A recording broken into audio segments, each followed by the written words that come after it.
किया है कि मेडल लाओ डोंकरी पा। इसका मकसद एक प्रदेश स्तर पर जीतने का काम किए थे। 2200 खिलाड़ियों को हम लोग नगद पुरस्कार देने का काम किए और ये देश का दूसरा राज्य है बिहार जो खिलाड़ियों को नगद पुरस्कार भी देती है। पर इंडिया गठबंधन पूरी मजबूती से काम कर रही है और बिहार में तो हमको नहीं लगता है कि कहीं एनडीए का कोई खाता उता खुलने वाला है।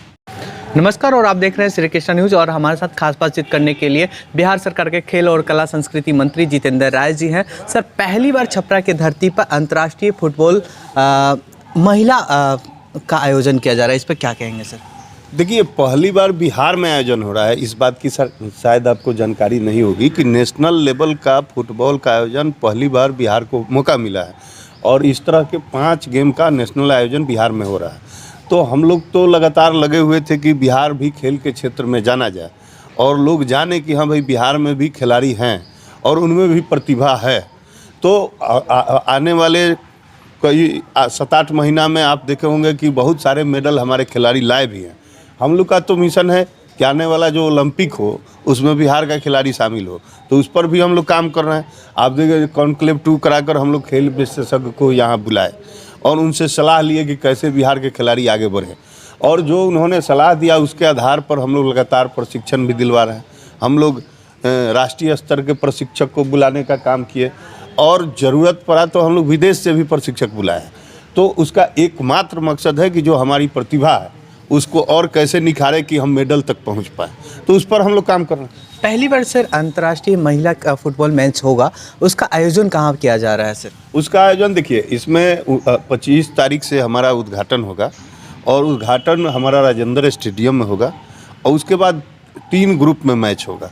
चूँकि पूरे देश के तमाम टीमें आ रही हैं तो 3 ग्रुप में मैच होगा। तो 2 मैच जयप्रकाश विश्वविद्यालय के कैंपस में और 1 मैच एक ग्रुप का मरहौरा जो थाना है उसके पीछे प्रतिदिन चलेगा और उसके बाद सेमीफाइनल होगा, फाइनल होगा। फाइनल कौन से ग्राउंड में खेला जाएगा, राजेंद्र स्टेडियम या मढ़ौरा? अभी निर्णय इस पर नहीं हुआ है। अभी तो उद्घाटन का ही तैयारी चल रहा है कि भव्य तरीके से हो। चूँकि पहली बार बिहार को अगर ये मौका मिला है तो ये हर आदमी तक पहुँचे, इसके लिए हर तरह से तैयारी की जा रही है। और दूसरा बात है कि पूरे देश के खिलाड़ी आ रहे हैं तो कहीं से कोई शिकायत नहीं हो, इन सब चीज़ों को देखते हुए उसमें सारे लोग लगे हुए हैं कि पहले उद्घाटन हो, जो लोग आए उनको रहने का खाने का व्यवस्था बेहतर हो, उस पर काम चल रहा है। सर, पहली बार फुटबॉल मैच हो रहा है, उसका आयोजन को लेकर काफ़ी तैयारी की जा रही है और उसी के साथ में आईपीएल इंडियन प्रीमियर लीग में भी बिहार के 2 युवा इस बार नए चेहरे हैं जो आईपीएल में दिखाएंगे, मतलब आईपीएल में अलग अलग टीमों के लिए खेलेंगे। उन युवाओं को क्या बोलिएगा सर? हमारी तरफ से शुभकामना है कि बिहार के लड़कों को आईपीएल में चुना गया और हम लोग तो चाहेंगे कि हमारे जो खिलाड़ी हैं वो इसी तरह राष्ट्रीय स्तर पर अपनी पहचान बनाएं, विश्व स्तर पर अपनी पहचान बनाएं। हम लोग तो शुभकामना देंगे और इसी के कारण ना बिहार सरकार ने महत्वाकांक्षी योजना शुरू किया है कि मेडल लाओ डोंकरी पा। इसका मकसद एक ही है कि हमारे खिलाड़ी भी आगे बढ़ें और उनमें उत्साह रहे और वो अपने आप को किसी से कम नहीं समझे।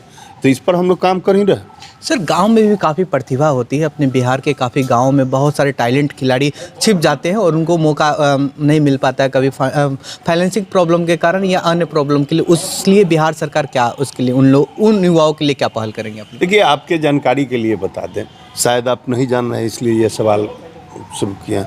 हम लोग दक्ष कार्यक्रम के अंतर्गत बिहार के तमाम जो प्रखंड हैं, जो पंचायत हैं, वहाँ से प्रतियोगिता हम लोग शुरू कराते हैं और उसको हम लोग प्रखंड स्तर पर, जिला स्तर पर और फिर प्रमंडल स्तर पर और स्टेट लेवल पर हम लोग प्रतियोगिता करा के जो चयनित होते हैं। तो अगले साल 2022 में पहली बार हम लोगों ने 2200 खिलाड़ी जो गंवई क्षेत्र से या कहिए जो प्रतिभा की बात आप कर रहे हैं, उन तमाम खिलाड़ियों को जो प्रदेश स्तर पर जीतने का काम किए थे, 2200 खिलाड़ियों को हम लोग नगद पुरस्कार देने का काम किए और ये देश का दूसरा राज्य है बिहार जो खिलाड़ियों को नगद पुरस्कार भी देती है। सर, राजनीतिक में काफ़ी चहल पहल दिख रही है, आने वाले लोकसभा में क्या कहेंगे? देखिए, ये सवाल तो आपको हमारे जो उचित फोरम के लोग हैं उनसे पूछना चाहिए, लेकिन एक बात कह देता हूँ कि ये बात तो तय है ना कि यहाँ पर इंडिया गठबंधन पूरी मजबूती से काम कर रही है और बिहार में तो हमको नहीं लगता है कि कहीं एनडीए का कोई खाता उता खुलने वाला है।